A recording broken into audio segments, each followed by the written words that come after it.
Coffee and Headlines is brought to you by the generous support of our viewers and the following community partners: Best Cord Cutting TV, Bravo's Restaurant Bar, El Rey Lounge de Versalles, Joint Boutique Hotel and Cowork, Monson Brewing Company, Puerto Vallarta Neurofeedback, Puerto Vallarta Owners Reps, Oculto, and Siam Cocina Thai. Thank you for your support, and thank you for supporting our community partners.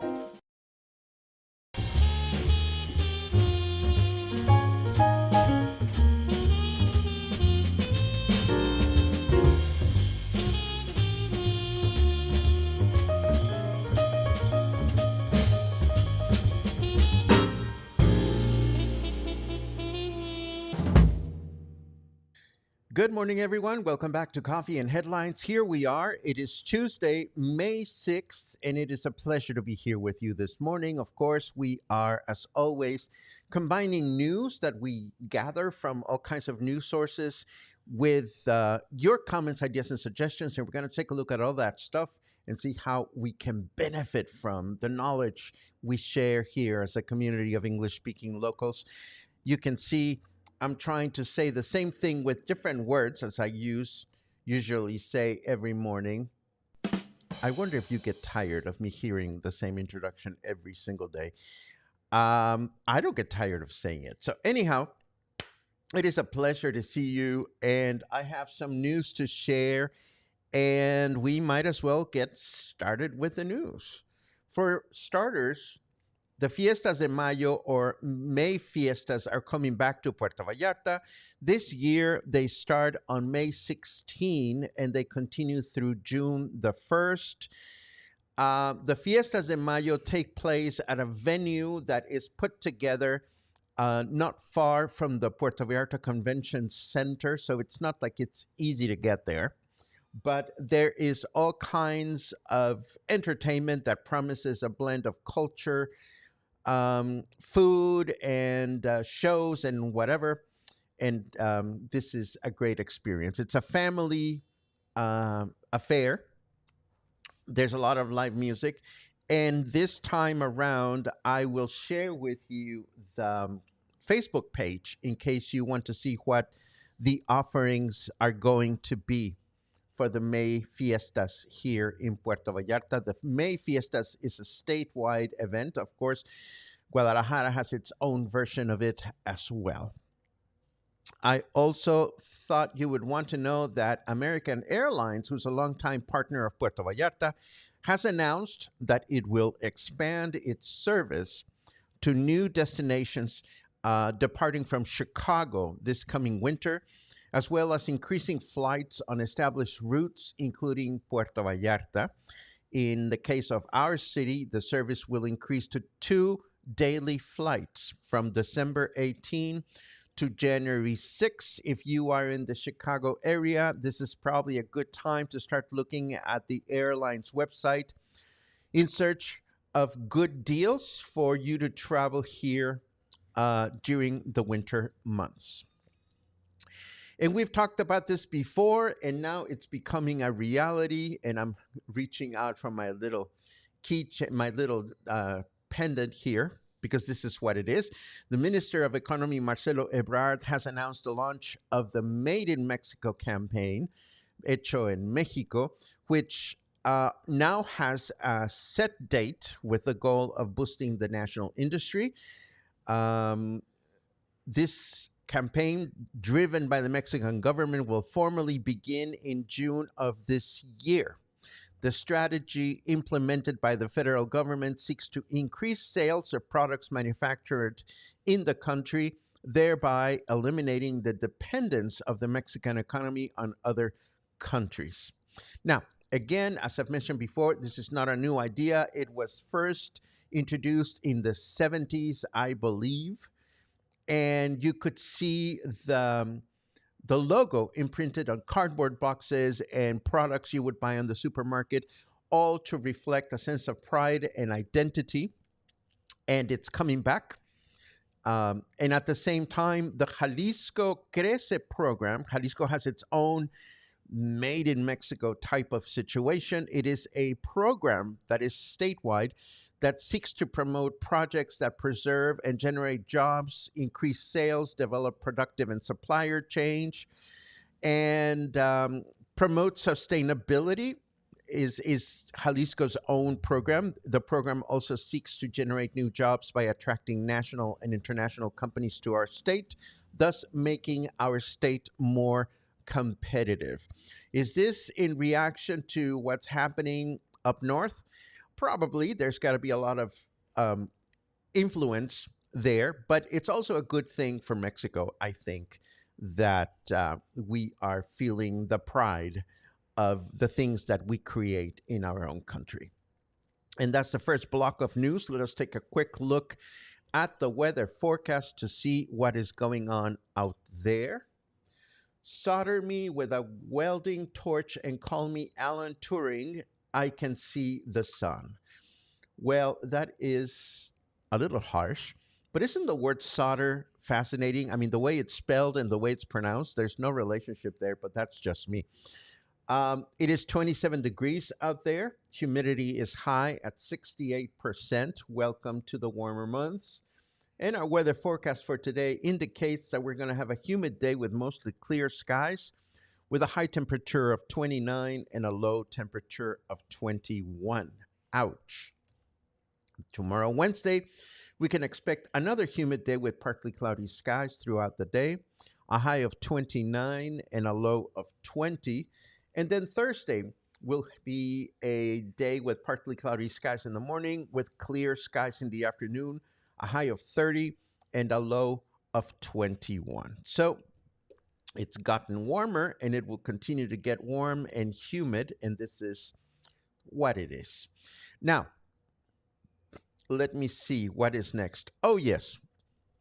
Yesterday, I told you about our new and improved website, and I'm still working on it. You'll still find a lot of things that are not working, but little by little, we are getting there. And one of the things that the website now indicates, as far as Coffee and Headlines is concerned, is that this is your show in your city on your terms. So, to make sure that we stay true to this premise, we haven't done this in a while, but I think it's a good time to whip out the fairy that grants wishes and says, I wish Coffee and Headlines would cover more content about blank. So this is your opportunity to steer the content and the features and all the things that I bring to the table so that you can enjoy them. So if you wouldn't mind writing in your comments what you would like to see more of, and make it helpful to me kindly by starting with the word about. So that way we can go look at your comments later on, and I can figure out a way to introduce any new type of content that you find interesting or you think would make our broadcasts more appealing to you. Now, this happens on Thursday, and I'm so excited about this presentation. I know this whole issue of program music sounds a little cryptic, but when you think about the fact that some composers went out to write music to convey specific feelings or places or situations, you will find that program music is a great way to get immersed in classical music. So I'm very excited about the pieces that we're going to feature, and it's going to be a lot of fun. And this, of course, is this coming Thursday, May the 8th. And while we're talking about what I'm up to, this is also coming to the Joint Boutique Hotel and Co-work. This is happening on May the 10th. This is Mother's Day in Mexico. But not in the United States, I believe. This is yet another offering by Sharon Gerber and her air frying classes. This is called The Perfect Ending. So I don't know if it's about desserts or whatnot, but I will give you the information in the show notes in case you want to take better advantage of the air fryer that somebody gifted you and you're still not using. You know the drill. And of course, I have already told you about this presentation that will follow after the one that I'm doing this week. This is Ravel a la carte, in which I share some of my favorite compositions by Ravel with you. This will be on May 22nd. Ulterior motive here, I will be happy to share because there are concerts performed by the Jalisco Philharmonic um, in Guadalajara, celebrating the music of Maurice Ravel. This is pretty much what inspired me to tackle Ravel during this month. And for the month of June, I have released information about our first presentation in June, and this is called Sing the Story, and it has to do with how Rodgers and Hammerstein reinvented the musical. Now, we know Rodgers and Hammerstein from their wonderful musicals such as Oklahoma and The King and I and South Pacific and The South of Music. But what made it so revolutionary? What did they bring to the table? Well, they brought something that was already kind of happening, but they really mastered it. And it is as follows. Prior to Rodgers and Hammerstein's musicals, the songs included in musical shows did not necessarily have anything to do with the plot of the musical. It was Rodgers and Hammerstein who decided to pen and compose songs that would not only complement the plot of the musical, but would also inform the audience with what the characters might be feeling or other things that were not otherwise conveyed through the text. So this is something that we take for granted nowadays when you go see a musical, but it was rather revolutionary in their time. So we're going to put ourselves in the usual context time capsule that we like to introduce in the music, in the presentations, and think about how the audiences react to these new musicals when they first were released. And of course, they are favorite musicals of many people.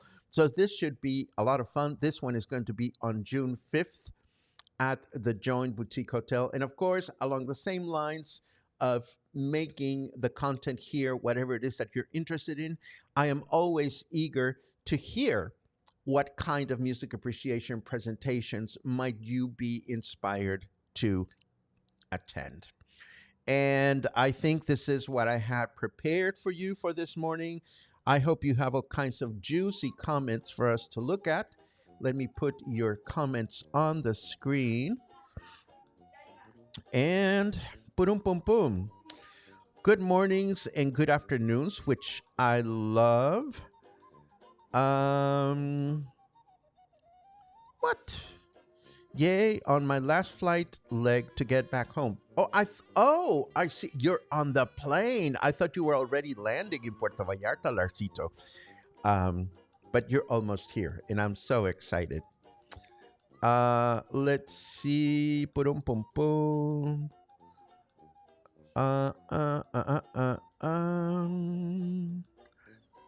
Oh, Sherry's all good to go. We have our tickets with American Airlines already. Yay, good for you. Speaking of American Airlines, I booked my flight. 92 more days. Oh, David, time flies. I can't believe you're coming back already. I love it. Let's see what else we have.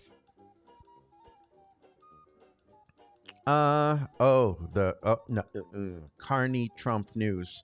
I'm going to wait to see what happens later on with that.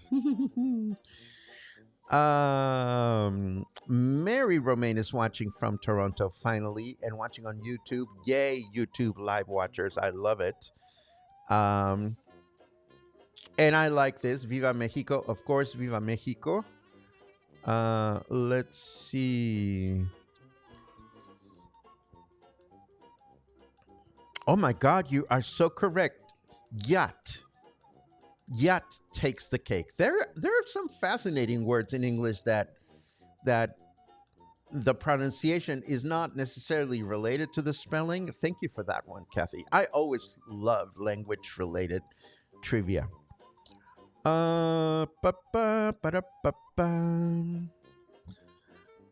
About local things to do like restaurants, it's been amazing so far. I love talking about restaurants, and I will continue to do this. Thank you very much. about bucerias and cities around in Nayarit. That is a little tricky for me, Harold, if because I don't get around bucerias that much. If there are newsworthy news sources in bucerias that you follow, please share them with me, and I will be happy to add them to the list of sources that I read.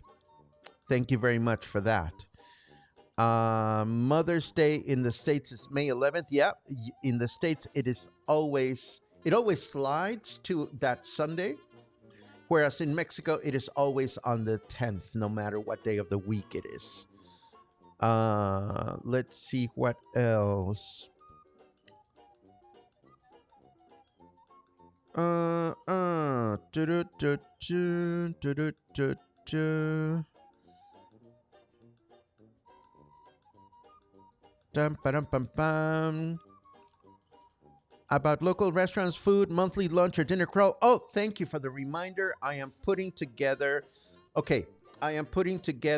a meet and greet to take place at Rico Indian at the Isla Rio Cuale, and the date that I would like to do it, I haven't prepared any graphics for this, but I would love to do this a week from tomorrow on the 14th. This would be a dinner at Rico Indian, and I will be putting all the publicity together through the day, and we'll start promoting this starting tomorrow. Let's see what else.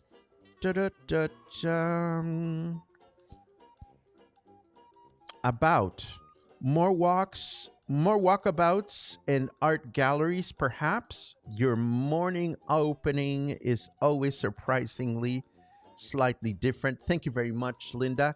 I will add this to my list. More walks. Okay, fair enough.